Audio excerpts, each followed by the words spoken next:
Between 1872 and 1891, a total of 17 men vanished without a trace across 3 counties in eastern Tennessee and southwestern Virginia. They disappeared from their residences, from forest roads, and from town squares in broad daylight. No remains were ever found. No ransom requests were issued. The sole link among these men was something that the authorities declined to record in official documents. Each victim had participated in violent land seizures against Melungeon families over the preceding 30 years. Local newspapers scarcely reported on the disappearances, and county sheriffs concluded investigations within weeks, citing insufficient evidence. However, in the secluded valleys of Newman's Ridge, rumors suggested an entirely different narrative. A reckoning that had been orchestrated with the patience of mountain stone, carried out with surgical precision, and concealed behind a barrier of silence that even death could not penetrate. What you are about to hear has been compiled from sealed court records, private journals found in abandoned homesteads, and testimonies shared in quiet tones by descendants who still inhabit those mountains. Before we proceed with the tale of Newman's Ridge and the men who never returned home, I need you to do something for me. Please subscribe to this channel and activate the notification bell because stories like this, genuine mysteries obscured by time, are not shared anywhere else. Additionally, leave a comment indicating which state or city you are listening from. I am eager to learn how far these overlooked American stories are spreading. Now let us return to an era when justice took on a different appearance and vengeance was quantified not in fleeting moments, but across generations. The reality of the events that transpired does not commence with the disappearances themselves, but rather with comprehending who the Melungeons were and the reasons their narrative became one inscribed in blood and silence. Newman's Ridge emerges from the Tennessee terrain like the backbone of an ancient creature, its wooded inclines hiding valleys where even sunlight appears hesitant to remain. In the 1840s, as land-hungry settlers began to venture further into the Appalachian wilderness, they encountered communities that contradicted every preconceived notion they held regarding race, origin, and belonging. The Melungeons had inhabited the area longer than anyone could recall, families bearing names such as Collins, Gibson, Goins, and Mullins, speaking English with an accent reminiscent of the Elizabethan era. Their skin tones varied from olive to bronze, and their eyes were sometimes strikingly blue or green against their dark hair. They did not fit the definition of white by the standards of the time, nor were they enslaved. They were not acknowledged as Indian, although some asserted Cherokee or Portuguese heritage. They existed in a liminal space that 19th century America found unacceptable. In a society increasingly fixated on racial categorization, particularly as tensions surrounding slavery escalated, the Melungeons embodied something perilous: ambiguity. The community residing along Newman's Ridge and the adjacent Blackwater Creek in Hancock County, Tennessee, numbered approximately 300 individuals by 1850. They cultivated the steep hillsides. The livestock was raised and the forest was hunted as their grandfathers had done. They primarily kept to themselves, participating in their own churches and educating their children in small schoolhouses concealed in the hollows. They were adept craftsmen, including blacksmiths, coopers, and weavers, and their craftsmanship was appreciated even by those who refused to share a meal with them. However, they possessed land, good land. As white settlement increased following the Mexican War, as railroads began to weave through Tennessee, and as timber companies set their sights on the untouched forests of the Appalachian region, that land became a target. The legal assault commenced subtly. Melungeon families discovered their property deeds being contested in court, with judges ruling that individuals of mixed heritage could not legally own property under certain interpretations of Tennessee law. Surveyors redrew boundary lines, often supported by affluent landowners from Knoxville and further east. Families who had cultivated the same plots for 3 generations suddenly found themselves trespassing on their own land. Very Collins was 47 years old in 1852 when he lost his 100-acre farm due to a legal maneuver he could scarcely understand. The land had been in his family since before Tennessee achieved statehood. He possessed the original grant signed by a territorial governor, yet the circuit court judge in Sneedville determined that the deed was invalid because Collins could not demonstrate that he was white. The farm was auctioned off for a mere fraction of its worth to a speculator named Ephraim Dalton, who had ties to the East Tennessee and Virginia Railroad. Very Collins did what he could pursue legal avenues. He traveled to Knoxville, where he hired a lawyer who accepted his payment and filed motions that led to no results. He sent letters to the governor that went unanswered. When Dalton arrived with a dozen men to seize the property, Collins gathered his wife and 7 children. Watching as his home, the cabin his grandfather had constructed from chestnut logs, was reduced to ashes. It was said that Collins ignited the fire himself rather than allow Dalton to claim the house. Perhaps he did. No charges were ever filed. The Collins family relocated further up the ridge, constructing a rudimentary shelter on land that was too steep and rocky for anyone else to desire. Vardry Collins survived for another 11 years, passing away in 1863 as the Civil War ravaged Tennessee.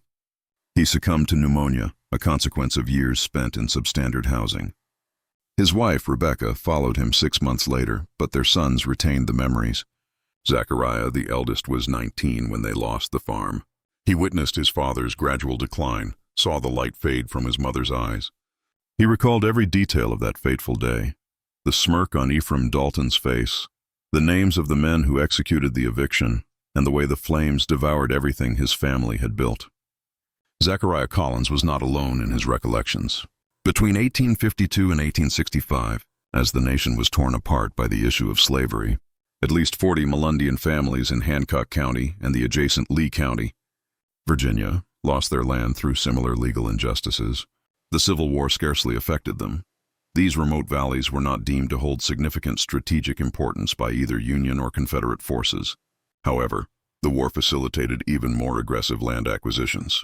With county records in disarray and properties frequently changing hands during military occupations, titles were rearranged, deeds were lost, and surveyors altered maps to benefit those with influence and financial resources.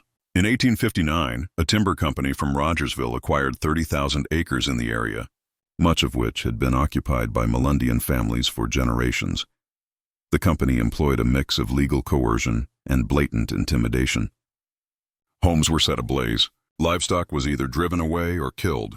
Physical assaults occurred, and there were even more heinous acts. In June 1861, 17-year-old Sarah Goins was assaulted while walking to her family's cabin after visiting a neighbor. 2 men from the timber company's logging camp seized her on the forest path. She resisted. A 10-year-old boy, too frightened to intervene, witnessed them dragging her into the woods and hurried home to inform his father. By the time Calvin Goins and 4 other Melungeon men arrived at the scene, Sarah was barely clinging to life. Although she survived, she never uttered another word for the remaining 34 years of her existence. The assailants were never apprehended. The county sheriff, Porter Hensley, who had financial interests in the timber company, claimed there was insufficient evidence. When Calvin Goins attempted to lodge a complaint with the circuit court, he was informed that testimony from people of color was inadmissible against white individuals. Men. Sarah's brother Isaac Goins was 14 years old that summer. He sat by her bedside for weeks while she lay broken and silent. He held her hand while doctors who charged his father everything he had tried to save her mind along with her body. He watched his father age a decade in a single season, and Isaac Goins remembered. By 1865, when the war finally ended, Newman's Ridge had become a place of long memories and silent rage. The Melungeon community had lost land, dignity, and innocence. They had learned that the law would not protect them, that appeals to justice were futile, that they existed outside the boundaries of the social contract that supposedly governed civilized society. But they had not lost everything. They still had each other. They had their tight kinship networks, their knowledge of the mountains, their ability to move through the forests like shadows. And they had something else, something that would prove more dangerous than any weapon. They had patience. On a cold evening in November 1865, 6 men gathered in a hunting cabin deep in the hollows of Newman's Ridge. The cabin belonged to Zachariah Collins, now 32 years old, married with 3 children of his own. With him were his younger brothers, Thomas and John Collins. Isaac Goins, now 18, was there, as was his cousin, Martin Goins. The 6th man was Daniel Mullins, whose family had lost 200 acres to a fraudulent survey in 1857. They met by firelight, away from their families, away from anyone who might later claim they had heard anything. What transpired within that cabin was never documented. However, in the months that followed, additional men began to attend these clandestine meetings. always held in secret and at varying locations from one gathering to the next. The group never exceeded 8 or 9 men at any given time. They did not assign themselves a name. They maintained no records. They made no oaths that could be broken. Yet among themselves, they recognized their shared intent to reclaim what had been taken and to ensure that those responsible for the destruction of Melungeon families faced consequences that could never be resolved in any legal system. Their intentions were not rooted in random acts of violence. They did not seek blind retribution. Instead, it was something far colder and more calculated. They would focus on specific individuals, those who had gained the most from Melungeon suffering, those who had engaged in the violence, and those who had wielded the law as a weapon. Their plan was to eliminate these men discreetly, leaving no trace behind, ensuring that the disappearances could never be linked to Newman's Ridge. And they were prepared to wait for years if necessary, for they had learned that vengeance is best served with the patience akin to that of mountains. The first individual on their list was Ephraim Dalton, the man who had seized Vardry Collins' farm and set his home ablaze. Ephraim Dalton thrived in the years following the Civil War. His ties to the railroad and timber industries rendered him affluent by rural Tennessee standards. By 1872, he possessed 4 properties in Hancock County, including the original Collins farm, which he had transformed into a lucrative cattle operation. He constructed an impressive 2-story residence in Sneedville, wed a woman from a reputable family in Knoxville, and served 2 terms on the county commission. At the age of 53, he had not contemplated Vary Collins for over a decade when he disappeared on the night of October 14, 1872. The evening commenced quite normally. Dalton had spent the day in Sneedville engaging in business activities. He had recently secured timber rights to another parcel near Powell Mountain and was in the process of negotiating contracts with a logging firm from Virginia. He enjoyed dinner at the Hancock Hotel with 2 business partners, remaining there until nearly 9 p.m. The night was clear and chilly, with the first genuine frost of autumn sparkling on the ground. Dalton's horse was stabled at the hotel, and he intended to ride the 8 miles back to his residence on the Collins property, where his wife and 2 children awaited him. He never made it home. The following morning, when Dalton did not show up for a prearranged meeting, his business associate rode out to the Dalton residence to check on him. His wife informed him that he had not returned home. They discovered Dalton's horse still in the stable at the Hancock Hotel, with his saddle and gear untouched. His last known whereabouts were the hotel itself, from which he had left on foot around 9:15 p.m., planning to walk the short distance to the stable. Sheriff Porter Hensley, the same individual who had dismissed Calvin Goins's complaint 11 years prior, initiated a search. They uncovered nothing.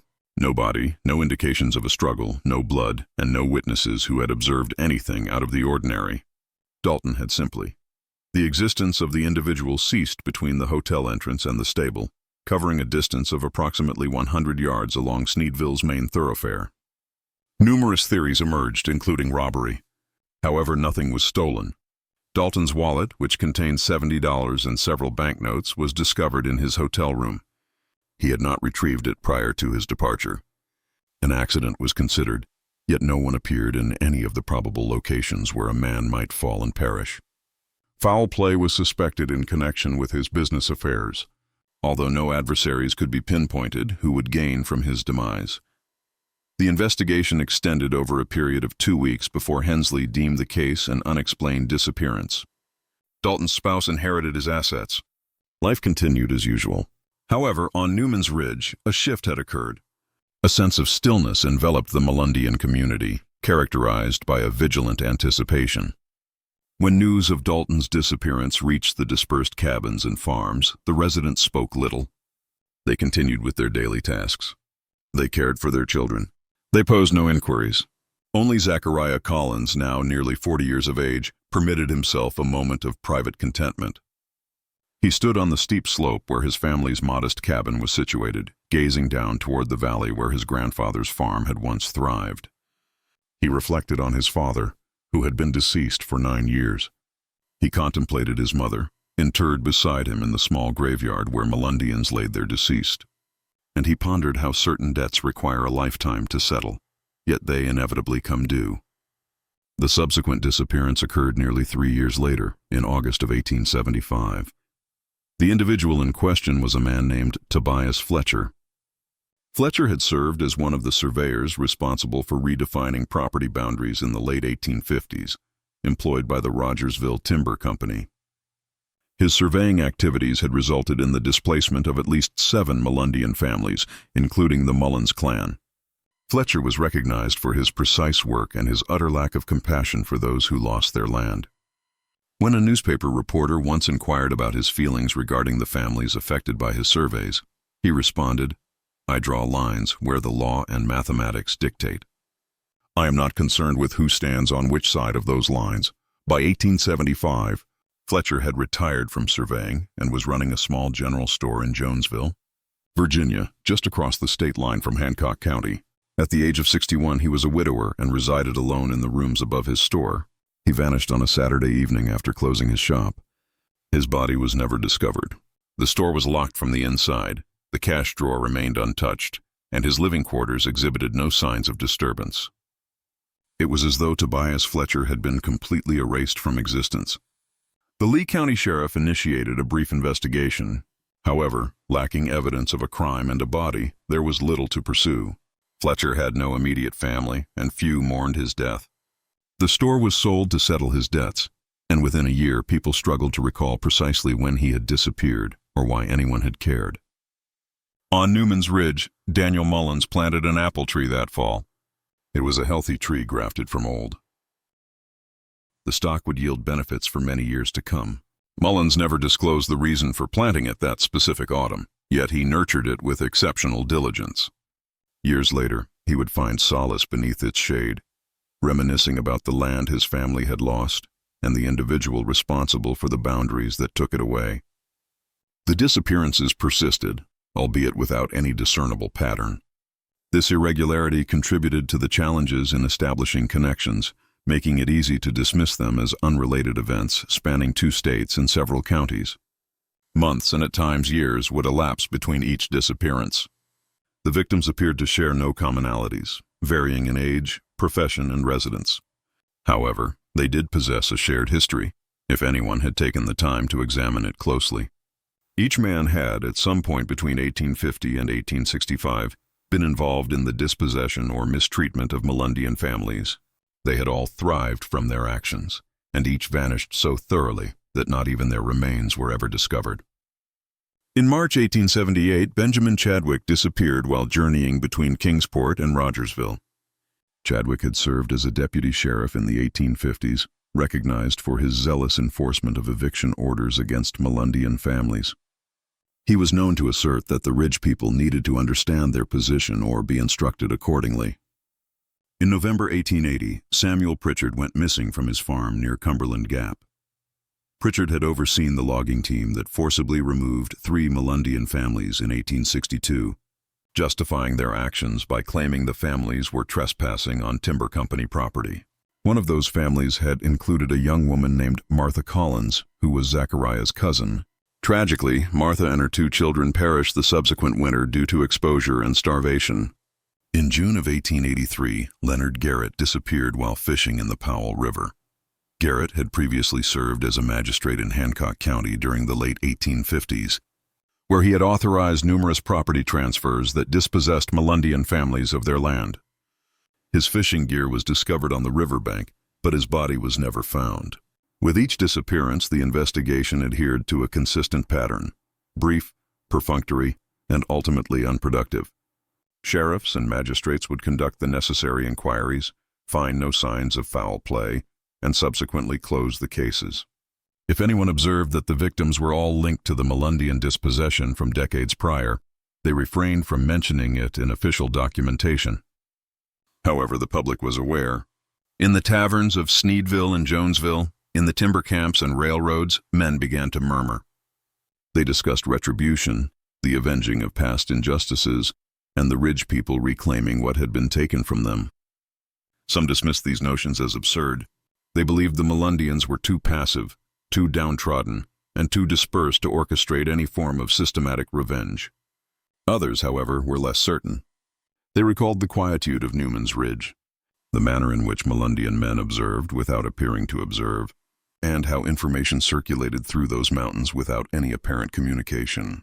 Furthermore, some individuals, particularly those who had been involved in the historical land seizures and acts of violence, began to sense the initial chill. Touches of fear began to permeate their lives. They started securing their doors at night. They began to travel in groups. They became cautious about who was aware of their routines and movements. However, they would come to understand that fear did not equate to safety. The masterminds behind the disappearances, for that is what they were, masterminds, not mere murderers, had absorbed the lessons from their own persecution. They recognized that organization posed a risk, that records served as evidence, and that careless chatter constituted betrayal. Thus they functioned without a defined structure, without meetings that could be compromised, without any written documentation.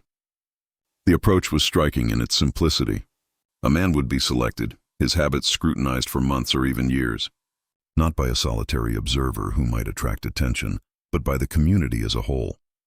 Melungeon farmers selling vegetables in town, children playing in the streets, women cleaning homes and overhearing conversations. Information trickled back to Newman's Ridge through a multitude of small channels, individually insignificant, yet collectively thorough. When the moment arrived, it was never by chance. The target would be isolated through circumstances that appeared natural. A road traversed alone, a night spent away from family, a routine that fostered predictability. 2 or 3 men would move with the stealth acquired from generations of hunting in these mountains. There would be no confrontation, no theatrical accusation, no chance for the victim to resist or cry out. And then came the most critical aspect, disposal. The mountains contained countless locations where the body may remain undisturbed for decades or even centuries. Abandoned mine shafts, limestone caves with subterranean streams, and forest hollows where even deer dared not venture. The inhabitants of Newman's Ridge were well acquainted with these locations. They had concealed their own existence within these mountains for generations. Concealing another's death was merely another manifestation of the same skill. Just when we believed we had grasped the pattern of these deliberate disappearances, an event would occur to remind us that vengeance, once set in motion, does not always adhere to the meticulous plans of those who invoke it.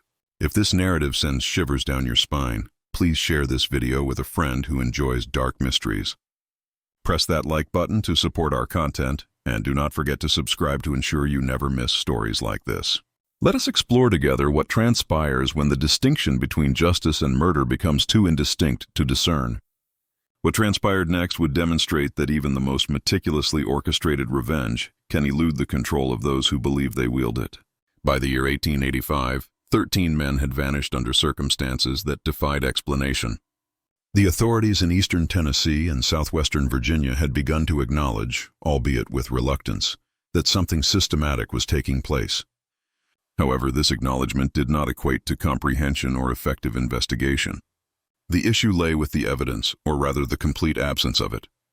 In 13 disappearances spanning 3 counties over 13 years, investigators had uncovered not a single body, nor a single witness to violence, with no physical evidence to suggest foul play. Some men had gone missing from their residences, while others had disappeared from public areas in broad daylight. The sites and methods appeared random. What the authorities were unaware of and could not comprehend without delving into the region's profound history was that each victim had been involved in crimes against Melungeon families. The pattern existed, but it was inscribed in land deeds, court documents, and private correspondence spanning decades in various jurisdictions. No individual investigator possessed access to all the fragments.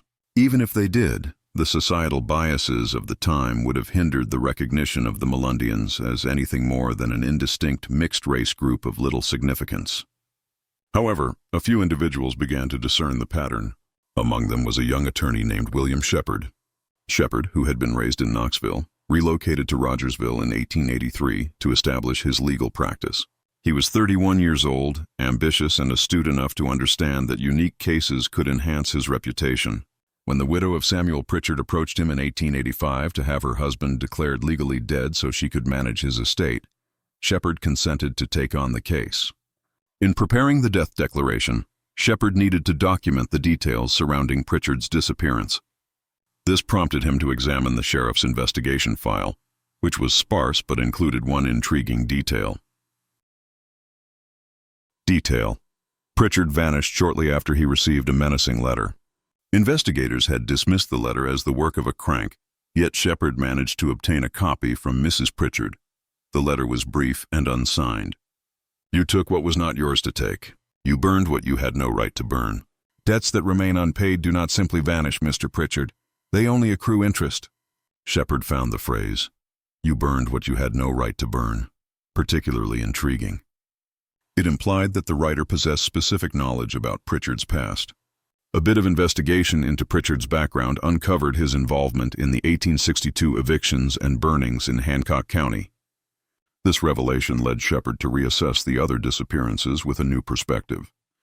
He dedicated weeks to traveling to county courthouses, poring over old newspapers, and interviewing individuals who recalled the missing men. A clearer picture began to form. Ephraim Dalton had acquired several properties that were previously owned by Melungeons through questionable legal practices. Tobias Fletcher, a surveyor, whose work resulted in the displacement of Melungeon families. Benjamin Chadwick, a deputy sheriff who executed evictions with excessive brutality. Leonard Garrett, a magistrate who authorized fraudulent property transfers. The list continued. Not every missing individual had such obvious connections. Some required more extensive investigation to reveal their involvement in the displacement of Melungeon families, but the pattern became unmistakable once Shepard understood what to search for. In November of 1885, Shepard presented his findings to Judge Marcus Caldwell of the Tennessee Circuit Court. He submitted an extensive memorandum detailing his research, contending that the disappearances were interrelated and constituted a systematic campaign of retribution against individuals who had been involved in the persecution of Melungeons many years ago. Judge Caldwell reviewed the memorandum. He posed several incisive questions to Shepard, subsequently secured the document in his desk drawer, and instructed Shepard to abandon the issue altogether. "Mr. Shepard," Caldwell remarked, "you are a young man with a bright future ahead of you. I would regret seeing that future jeopardized by a misguided endeavor. These disappearances, as tragic as they are, remain unresolved criminal cases, if they can even be classified as criminal in nature. Some of the men simply left their lives behind. Others have encountered accidents that remain unexplained. The connection you have established is weak at best and potentially defamatory at worst." "But, sir," Shepard objected. The pattern," Caldwell interjected, "is your own fabrication. You have connected dots between incidents that may or may not have any correlation. More critically, you have pinpointed a possible perpetrator, a demographic that has already endured significant hardship and lacks the legal means to seek redress through appropriate channels. If you publicize these claims, you will be targeting an already vulnerable community. Furthermore, I can assure you that certain influential entities in this state will not react favorably to allegations suggesting that their historical business practices were unethical. Even if those practices were—" He paused, searching for the appropriate term, "with individuals of ambiguous racial classification." Shepard exited the meeting feeling frustrated yet not entirely taken aback. He grasped the reality of the situation. Officially pursuing his theory would necessitate the acknowledgement that serious crimes had been perpetrated against the Melungeons, which would subsequently require recognizing them as a legitimate community with legal entitlements. Such recognition would raise questions regarding land ownership, the legitimacy of decades of property transfers, and whether Tennessee had systematically defrauded an entire population. The economic and legal ramifications were immense. It was simpler to allow the missing men to remain unaccounted for, attributing their disappearances to personal tragedies or enigmas, thereby evading inquiries that could disrupt established norms. However, Shepard was youthful and idealistic enough to hold the belief that justice was more significant than convenience. He persisted in his research, now even more resolute in his quest to comprehend the complete extent of what had transpired and what might still be occurring. His investigation ultimately led him to Newman's Ridge itself. Shepard was not naive enough to simply approach the Melungeon community, inquiring about murders. Instead, he employed the guise of legal business. Several Melungeon families were striving to reclaim ownership of lands they had lost many years prior, and Shepard offered his assistance at a minimal fee to aid them in navigating the legal system. It was a sincere offer. Shepard was convinced that the land seizures had been unjust, and he believed that with adequate legal counsel, it might be possible to reinstate some of the initial claims. However, it also served as a means to connect with the community, to listen to their narratives directly, and to comprehend the injustices they had endured. In the ensuing months, Shepard became a well-known presence on Newman's Ridge. He toured farms and cabins, gathered testimonies, and examined old deeds and documents that families had safeguarded. He encountered tales that chilled him to the bone. These were not merely accounts of lost property, but also of brutality, sexual assault, families shattered, and children who perished from exposure after being expelled from their homes. Gradually, very gradually, the residents of Newman's Ridge began to place their trust in him. One evening in March 1886, Shepard received an invitation to dine at the residence of Thomas Collins, Zachariah's younger sibling. The dinner was modest, yet well cooked, and Thomas's wife, Eleanor, proved to be an excellent hostess. Following the meal, Thomas and Shepard sat on the porch as the sun dipped below the ridge, casting hues of crimson and gold across the sky. "You have been inquiring a great deal, Mr. Shepard," Thomas remarked softly. "People have taken notice." "I am endeavoring to grasp what transpired," Shepard responded. "To assist if I am able. Some matters cannot be resolved by attorneys. Some debts cannot be settled in courtrooms." Shepard selected his words with care. "I am aware that men have vanished. Men who have harmed your community. I understand that those disappearances remain unresolved." Thomas Collins remained silent for a lengthy moment, his weathered visage inscrutable in the fading light, the encroaching twilight. When he spoke, his voice bore the burden of ancient griefs and even older choices. "My father lost everything because men determined we were unworthy of land ownership. My mother perished in a dwelling unfit for animals. My cousin Martha and her children succumbed to the cold after men set their home ablaze for amusement. My brother's wife was assaulted.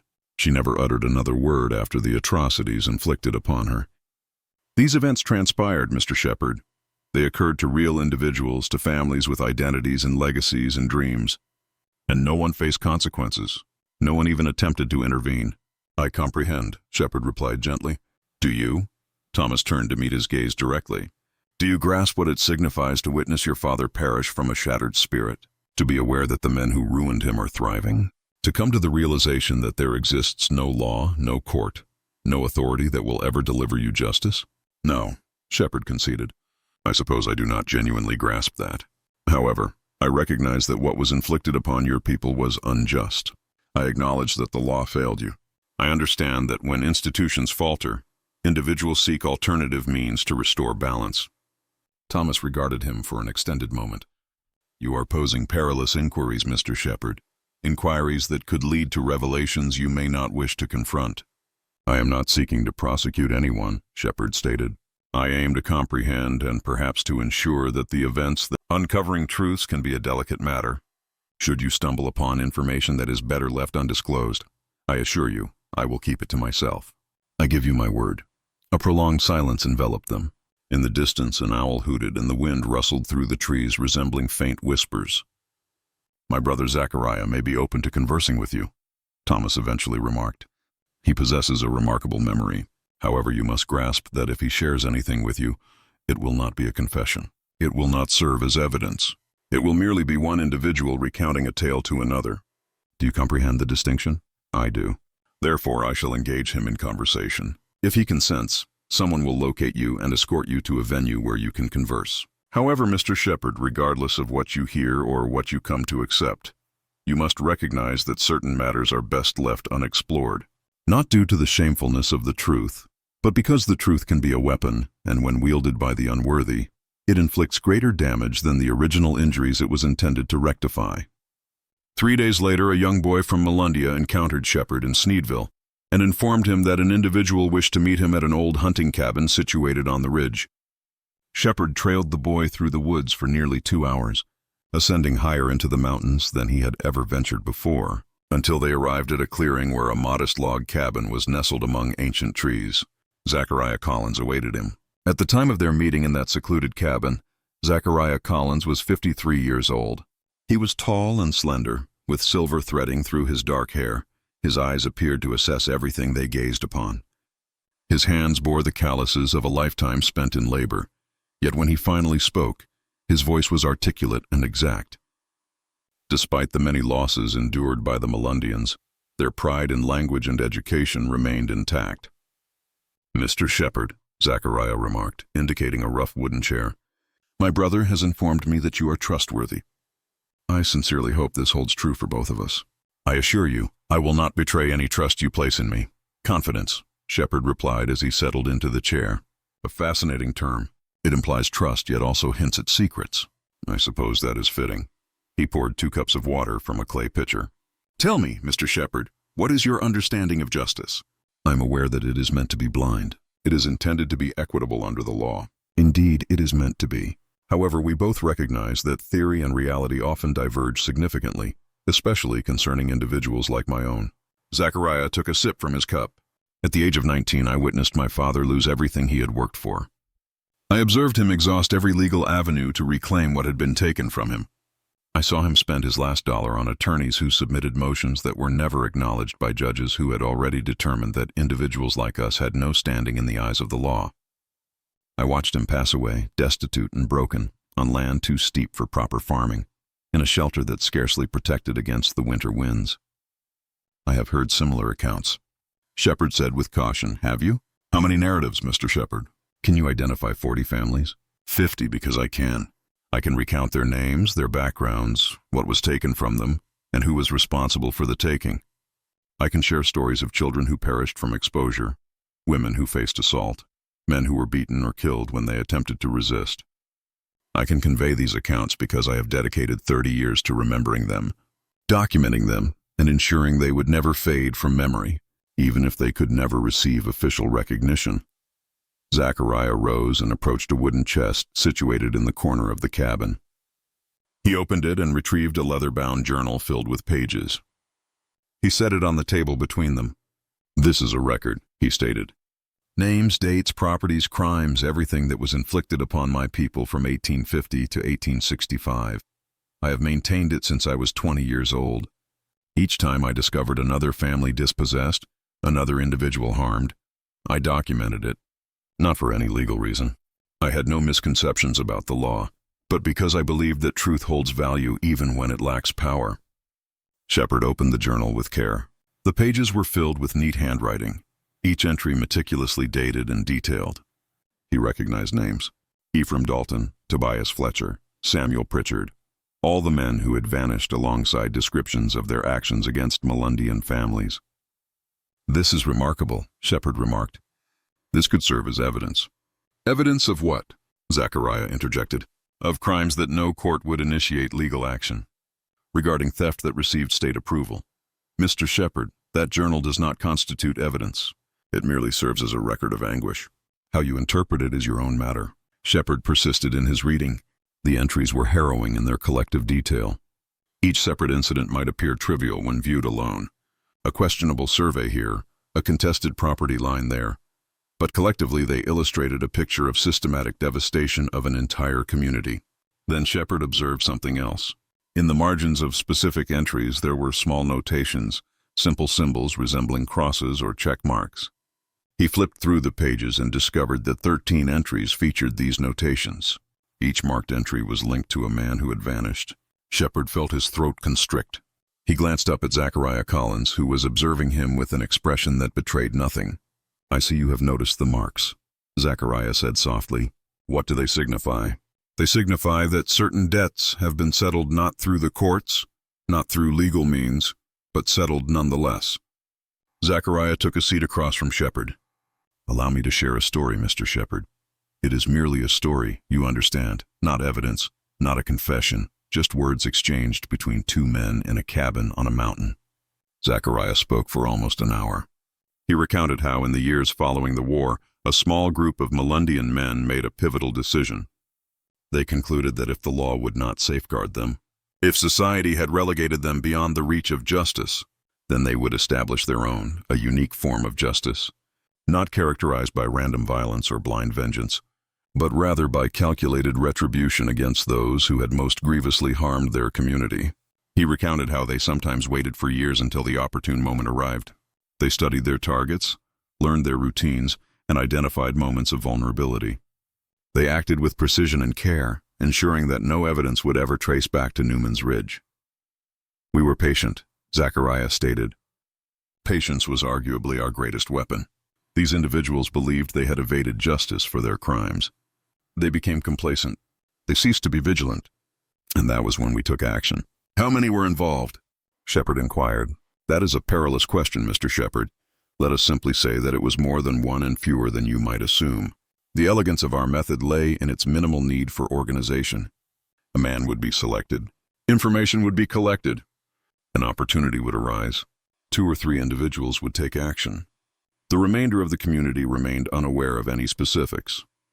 They only knew that certain men who had wronged us were no longer part of this world. And the bodies, Zachariah remarked with a lack of humor. These mountains are ancient, Mr. Shepard. They conceal many secrets. There exist locations where a man might rest undisturbed until the mountains themselves crumble to dust. We are familiar with these locations. Our grandfathers hunted these ridges. Our fathers sought refuge from those who would harm us in these caves and hollows. We merely utilize that knowledge for a different purpose. Shepard felt it.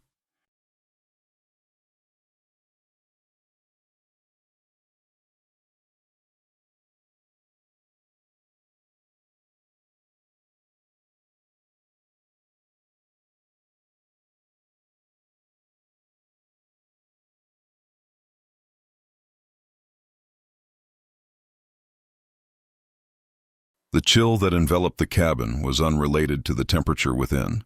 What Zachariah was recounting was arguably the most meticulously orchestrated series of murders in American history. This was not the act of a solitary murderer, but rather a community united in purpose over many years. Why are you sharing this with me? Shepard inquired. Because it is important for someone to be aware. Because history must document what was inflicted upon us and how we responded. And because... Zachariah hesitated, his expression revealing concern for the first time. I am uncertain if we can cease. What do you mean by that? I mean that the desire for vengeance possesses its own momentum. We started with well-defined targets, men whose crimes were indisputable, whose guilt was recorded in my journal. However, as time went on, as more individuals became involved, and as the circle of those aware widened slightly, the criteria for our actions became increasingly vague. Grudges unrelated to the initial land seizures began to sway our decisions. Personal grievances, past slights. The distinction between justice and mere murder began to fade. Zachariah rose and approached the cabin's solitary window, gazing out at the encroaching darkness of the forest. 3 years prior, a man named Robert Hutchkins vanished. Hutchkins was a merchant from Jonesville. He had no connection to any land seizures. He had never harmed a Melungeon family, yet he had engaged in a business disagreement with one of our own and had made some derogatory remarks about Melungeons in general. He was not included on my list.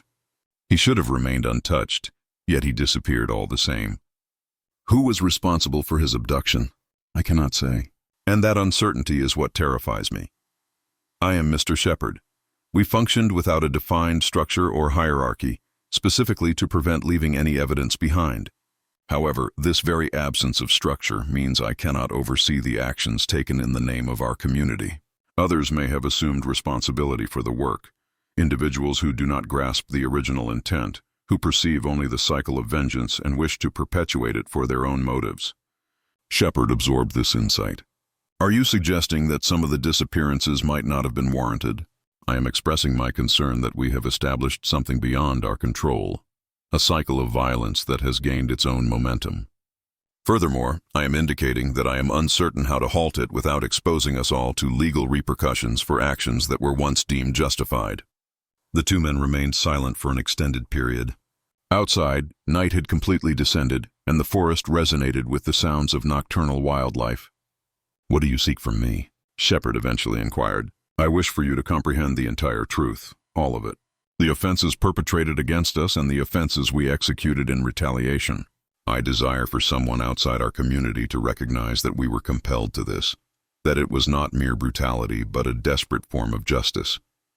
And I want Zachariah paused. I seek assistance in ensuring that this ceases, that no further men vanish, that we can conclude this chapter of our history without obliterating what remains of our people. That will not be a simple task. Nothing about our existence has been straightforward, Mr. Shepherd. In the weeks that followed, Zachariah Collins persisted in meeting with William Shepherd at various locations, consistently took elaborate precautions to ensure he was neither followed nor observed. Zachariah provided additional insights from his journal, elaborating on the narratives of specific disappearances, and introduced Shepherd to two other individuals who had participated in the initial actions, Isaac Goins and Daniel Mullins. These men, now in their 40s and 50s, had harbored their secrets for many years. They spoke with caution, always presenting their statements as hypotheticals or anecdotes, never fully acknowledging their direct involvement. However, the reality was sufficiently evident. They had acted as agents of retribution, executing judgments that no legal system would impose, collecting debts that no statute would acknowledge.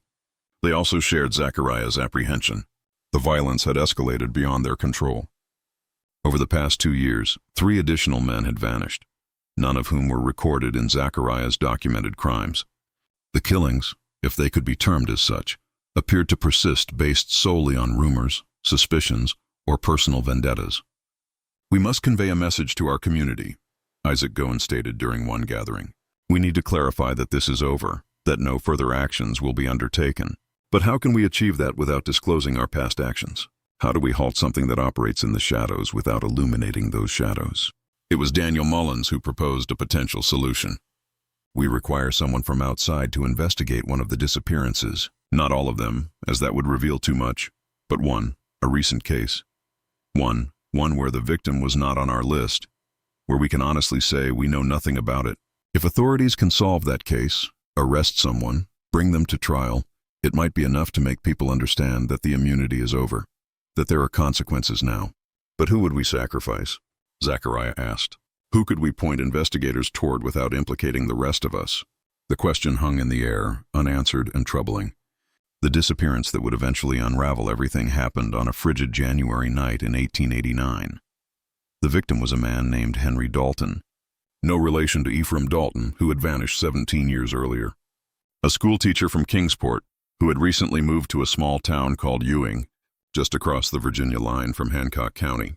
Henry Dalton was 28 years old, unmarried, and by all accounts a decent man. He taught at the local school and was well liked by his students and their families. He had no history with the Melungeons. He had never participated in land seizures or violence. His only connection to Newman's Ridge was that he had recently begun courting a young woman named Rebecca Gibson, whose family lived on the outskirts of the Melungeon community. Rebecca Gibson was 19, intelligent and beautiful. Her family was Melungeon but relatively prosperous. They had managed to hold on to their land through a combination of luck and strategic family connections. Rebecca's father, Samuel Gibson, was cautiously supportive of her relationship with Henry Dalton, seeing it as a potential bridge between the community and the broader society that had long rejected them. However, not all members of the Melungeon community viewed the relationship positively. Some perceived it as a betrayal, believing Rebecca was abandoning her heritage to pursue a relationship with a white man. Others were concerned that Dalton would attract unwanted attention to the ridge, fearing that his presence would invite the scrutiny they had diligently worked to evade. Henry Dalton vanished on January 19, 1889, while walking from the Gibson residence back to his boarding house in Ewing, approximately 3 miles along a well-frequented road.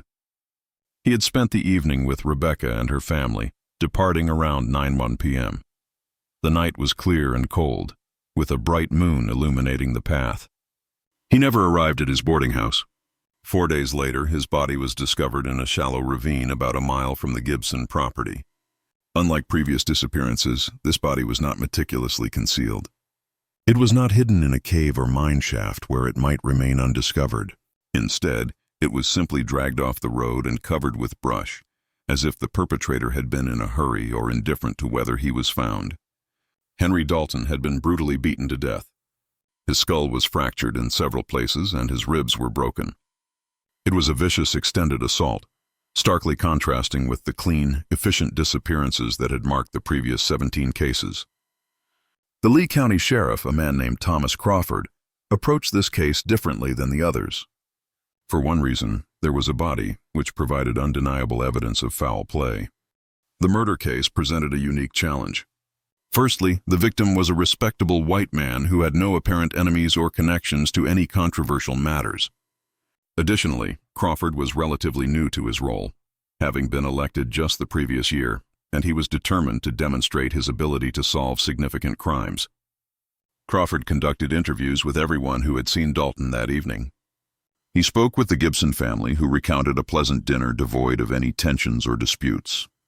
He also reached out to other families along the route Dalton would have taken, inquiring if anyone had observed or heard anything out of the ordinary. Furthermore, he engaged with residents of Newman's Ridge, posing pointed questions regarding their sentiments about Dalton's relationship with Rebecca Gibson.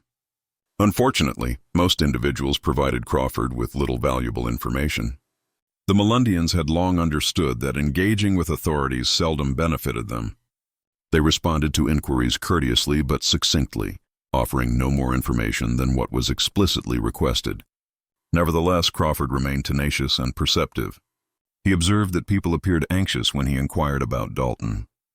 He noted how conversations would abruptly cease upon his approach to groups of men.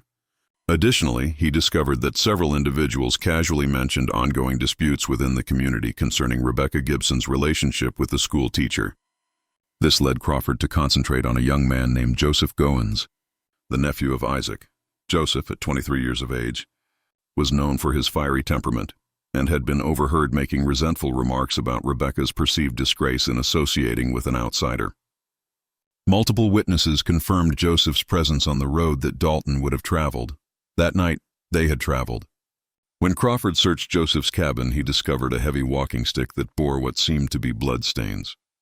Joseph Goins was apprehended on January 28, 1889, and charged with the murder of Henry Dalton. This arrest sent shockwaves through Newman's Ridge. Upon learning of it, Zachariah Collins felt a chilling dread envelop him. He was acquainted with Joseph Goins. The young man was reckless, harboring anger over events that transpired before his birth, and was eager to validate himself to the older generation that had supposedly settled old grievances. Zachariah convened an emergency meeting with Isaac, Daniel, and Thomas. They assembled in the same cabin where Zachariah had initially conversed with William Shepherd, and the atmosphere was tense. Did Joseph commit this act? Zachariah inquired of Isaac directly. Isaac Goins appeared to have aged a decade in the last week. I do not know. He has been speaking for months about taking action, about perpetuating what he referred to as our tradition. I warned him he was a fool, that he understood nothing about our actions or the reasons behind them.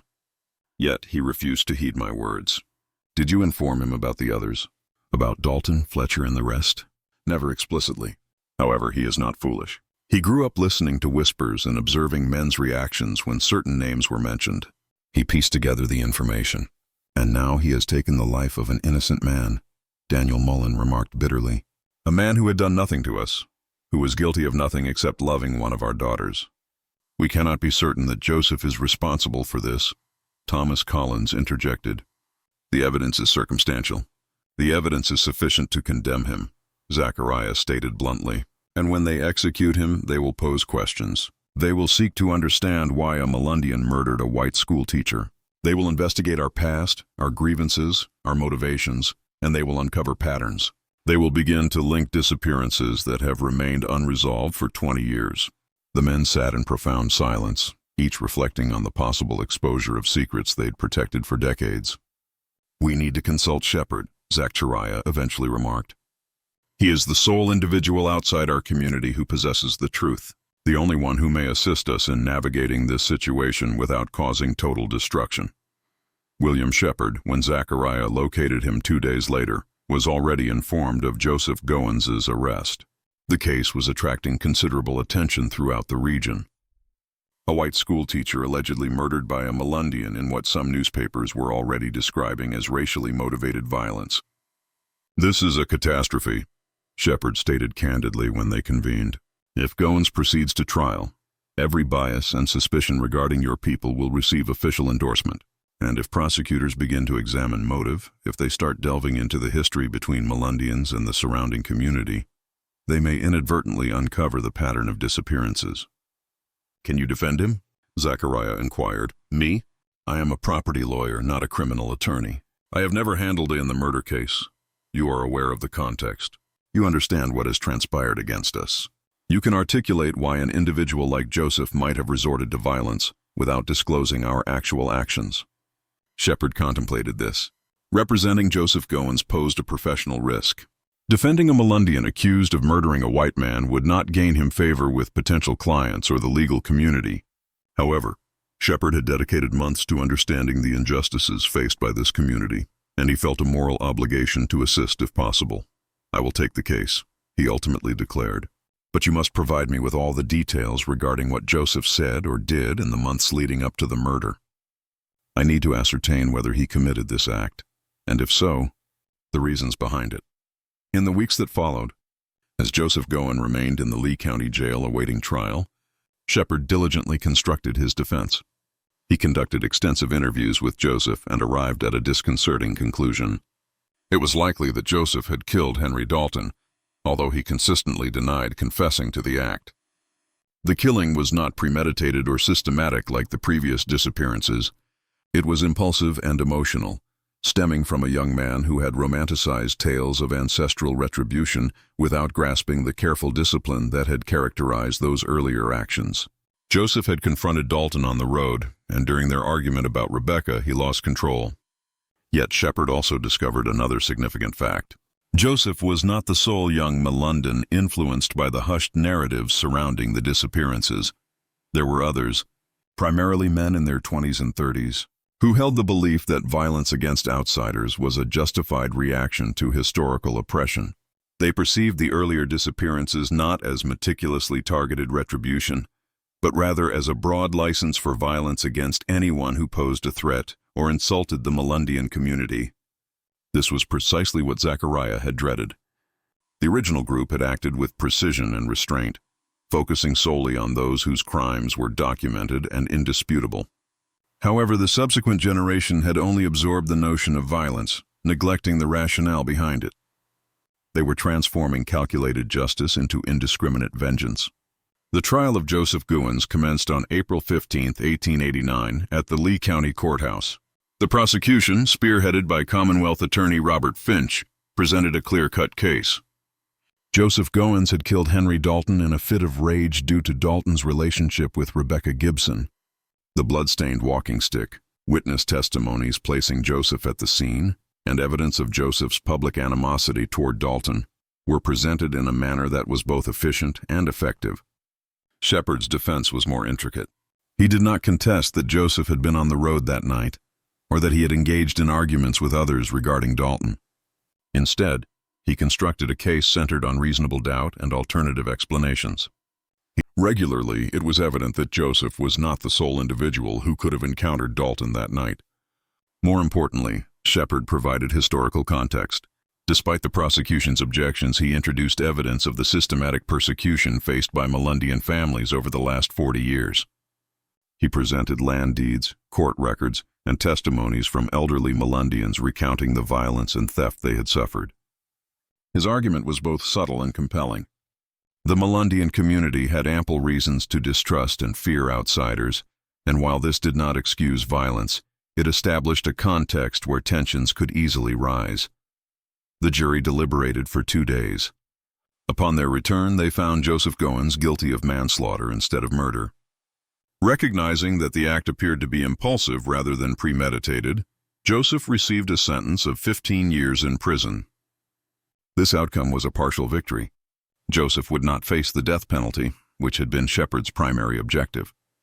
However, a 15-year sentence was still a harsh punishment for a young man, and the verdict failed to tackle the underlying issue, the culture of violence that was permeating the younger generation of Melungeons. 6 months after Joseph Goins' trial in October 1889, another man vanished. His name was Charles Kincaid, and he served as a deputy sheriff in Hancock County. Kincaid had no recorded history of crimes against Melungeons. He was merely a lawman fulfilling his duties, which included testifying at Joseph Goins' trial regarding evidence collection, procedures. His disappearance was executed flawlessly, with a level of professionalism that mirrored the earlier cases of vanishing. One evening, he simply vanished between his office and home, leaving no evidence behind. Zachariah Collins instantly recognized that someone from his original group was involved. The method employed was too meticulous, too refined to be the result of impulsive young men. This was the handiwork of individuals who had mastered the craft of making men disappear. He convened another meeting, this time inviting not only Isaac, Daniel, and Thomas, but also 2 additional men who had been involved in the initial disappearances. Melungeons and Samuel Gibson, who was Rebecca's father. Who is responsible for this? Zachariah demanded once they were assembled. Who took him? The men exchanged uneasy glances. Eventually, Melungeon broke the silence. We did. The 4 of us. He indicated Daniel, Samuel, and himself. Thomas had no part in it and was unaware of the situation. Why? Zachariah's tone was icy. Kincaid was not on the list. He had done nothing to deserve this. Martin replied that his testimony had contributed to Joseph's conviction. Joseph was guilty. He killed an innocent man. He was one of us, Martin retorted. And Kincaid was instrumental in his imprisonment. That makes him an adversary. Zachariah rose abruptly, his chair scraping against the floor. You have learned nothing. Nothing at all. We did not eliminate individuals simply because they were adversaries. We targeted them for specific crimes that would never see prosecution. We eliminated them for justice, not vengeance. What you did to Kincaid was murder, plain and simple. What we did to all of them was murder, Daniel Mullins stated quietly. Let us not deceive ourselves, Zachariah. You may cloak it in discussions of justice and retribution, but we have killed 17 men over the span of 20 years. We are not noble avengers. We are merely killers with justifications. The words lingered in the atmosphere like poison. Zachariah sensed something shatter within him, a final illusion regarding the righteousness of their actions. Daniel was correct. They had transformed into the very entity they professed to oppose. Individuals who elevated themselves above the law, determining who deserved to live and who deserved to die. This must cease, Zachariah declared, all of it. No more disappearances. No more vengeance. It concludes now. And what of justice for the wrongs inflicted upon us? Samuel Gibson inquired. What of the land that was taken, the lives that were lost, the children who perished? Does that simply fade away? No, but we cannot rectify those scales with further death. We have become what we despised. We have forged a legacy of violence that our children are set to inherit, and they are engaging with it without comprehension. Joseph Goins is incarcerated because he absorbed our violence without embracing our restraint. How many more young men will tread his path if we do not intervene? Isaac Goins, who had remained silent until this moment, finally spoke. Zachariah is correct. We must bring this to an end, but how? Some among us view these disappearances as part of our heritage, our method of preserving respect. How do we convey this? How can we expect them to cease their actions without clarifying our own? It was Thomas Collins who suggested the solution, which was both ingenious and daunting. We confess, he stated plainly. Everyone turned to look at him. Not to the authorities, Thomas elaborated, but to our community. We will convene a meeting of every Melungeon family in this area, and we will reveal the truth. We will explain what we did, the reasons behind it, and why it must never occur again. We will accept responsibility for the violence and clarify that this was the deed of a few individuals, not a reflection of our people's character. We will dismantle the myth that has been perpetuated, the notion that killing outsiders is somehow ingrained in our tradition.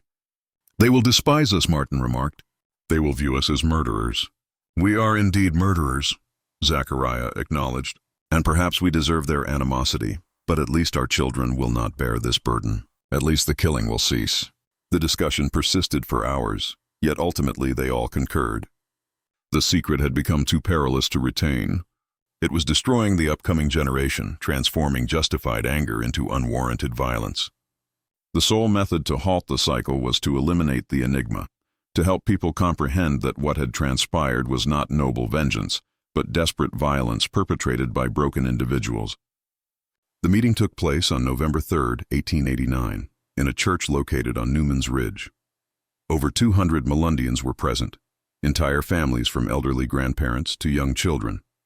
William Shepard was also in attendance, having been invited by Zachariah as the only outsider who would grasp the full context. Zachariah Collins stood before his community and admitted to 18 murders. He recited from his journal, detailing each victim and their offenses against Melungeon families. He elaborated on the careful consideration, the patience, and the precision with which they had acted. He introduced Isaac, Daniel, Martin, Samuel, and 3 other men who had been involved in various disappearances, each confirming their involvement. The response was multifaceted. Some individuals were appalled. Others expressed gratitude, viewing the confessors as heroes who had avenged wrongs that no court would recognize. Still, others were simply astonished, having never truly believed the whispered tales were authentic. However, when Zechariah articulated how the violence had tainted the next generation, how Joseph Gouins was incarcerated because he had emulated their example without grasping their restraint, the atmosphere changed. Parents gazed at their children and recognized the evident danger. The romanticized idea of ancestral vengeance yielded to the harsh reality of unending cycles of violence. Zechariah concluded his confession with a heartfelt appeal. What has been done cannot be reversed, but it can cease with us. Let us be the final generation of Melungeons who respond to injustice with death. Let our children discover better, lawful methods to pursue the justice we were denied. Let this burden perish with us. The community deliberated for hours. Ultimately, a consensus was reached. Reasoning. The Melungeon people sought justice through legal means, through documentation, and through the gradual process of changing both minds and systems. It was not about forgiveness. It was not about absolution. It was merely a commitment to pursue a different path forward. William Shepherd honored his promise. He never disclosed what he had learned to the authorities. The confessions made within that church remained confined to the Melungeon community, a collective burden that would be transmitted through generations as a cautionary tale rather than a source of pride. Charles Kincaid's disappearance was never resolved. The same applies to the others. Official records indicate 18 unexplained disappearances in eastern Tennessee and southwestern Virginia from 1872 to 1889, all involving men connected to the Melungeon dispossession of the 1850s and 1860s. Over the years, various theories emerged, including organized crime, a serial killer, and accidents in the wilderness, yet no prosecutions were ever initiated. Zechariah Collins lived for another 14 years, passing away in 1903 at the age of 70. His journal, which chronicled both the crimes against his people and the retaliatory actions taken, was entrusted to his eldest son with the directive that it should never be destroyed, nor should it be made public. The journal still exists, preserved by Collins' descendants, and historians permitted to study it, verify the accounts of land seizures and violence inflicted upon Melungeon families. The sections that describe the disappearances are written in a personal shorthand that has yet to be deciphered, definitively decoded. Isaac Goins passed away in 1911, Daniel Mullins in 1908, and Thomas Collins in 1919. Each individual carried his unique knowledge to the grave, leaving only fragments and implications for historians to decipher. Joseph Gouins completed 12 years of his 15-year sentence before being released in 1901. He returned to Newman's Ridge, married, and lived a quiet life until his death in 1934. He never publicly addressed the murder of Henry Dalton or the events that led to it. Rebecca Gibson never married. She dedicated her life to educating Melungeon children, establishing a small school on Newman's Ridge that operated for 37 years. She passed away in 1947, surrounded by former students who remembered her as strict yet caring, a woman who had somehow transformed personal tragedy into a sense of purpose. The Melungeon community gradually evolved over the subsequent decades. Some families relocated, seeking opportunities in cities where their ambiguous racial status might pose less of a challenge. Others remained in the mountains, slowly integrating into the surrounding society as racial attitudes gradually, albeit slowly, progressed. Land disputes persisted, but they were increasingly resolved in courtrooms rather than through violence. William Shepherd emerged as one of the most esteemed attorneys in eastern Tennessee, although he never took on another criminal case after defending Joseph Gouins. He focused on property law and quietly advocated for Melungeon families striving to reclaim or safeguard their land. He passed away in 1932, and in his will he left behind a sealed document intended to be opened 50 years following his death. Upon its opening in 1982, the document revealed a comprehensive account of his interactions with Zechariah Collins and the confessions he had observed. Additionally, it included his legal perspective that the disappearances amounted to justifiable homicide given the circumstances, although he recognized that no court of his time would have concurred. The reality surrounding Newman's Ridge continues to be a subject of debate. Some historians contend that the disappearances were isolated events exaggerated into a conspiracy theory by individuals aiming to romanticize Melungeon history. Conversely, others assert that the confessions were genuine and that the Melungeon community was home to one of America's most effective revenge campaigns. What remains indisputable is this. Between 1850 and 1865, Melungeon families in Hancock County and its neighboring regions were systematically stripped of their land through legal manipulation and violence. Furthermore, between 1872 and 1889, individuals involved in that dispossession vanished under circumstances that were never clarified. The connection of these facts hinges on one's willingness to accept that desperate individuals, denied justice by all legitimate institutions, might seek to establish their own form of justice in the shadows. The mountains of eastern Tennessee continue to guard their secrets. Newman's Ridge still looms over Hancock County, its forests and hollows remaining as impenetrable now as they were a century and a half ago. And somewhere within those mountains, in caves known only to a select few, in mine shafts that have long since collapsed, lie the remains of men whose identities are unknown. This narrative is remembered solely through private journals and family tales conveyed in hushed tones. This enigma illustrates that justice and revenge are not always clearly defined. It demonstrates that oppression can compel even the most peaceful individuals to resort to desperate measures. Furthermore, it highlights that once violence is initiated, it gains a momentum that persists beyond the original justifications for its inception. What are your thoughts on this tale? Do you think everything has been disclosed? Were the Melungeons justified in their actions, or did they transform into the very monsters they sought to combat? Please leave your comments below. If you found this story engaging and wish to explore more horror narratives like this, consider subscribing, activating the notification bell, and sharing it with someone who appreciates mysteries. We look forward to seeing you in the next video.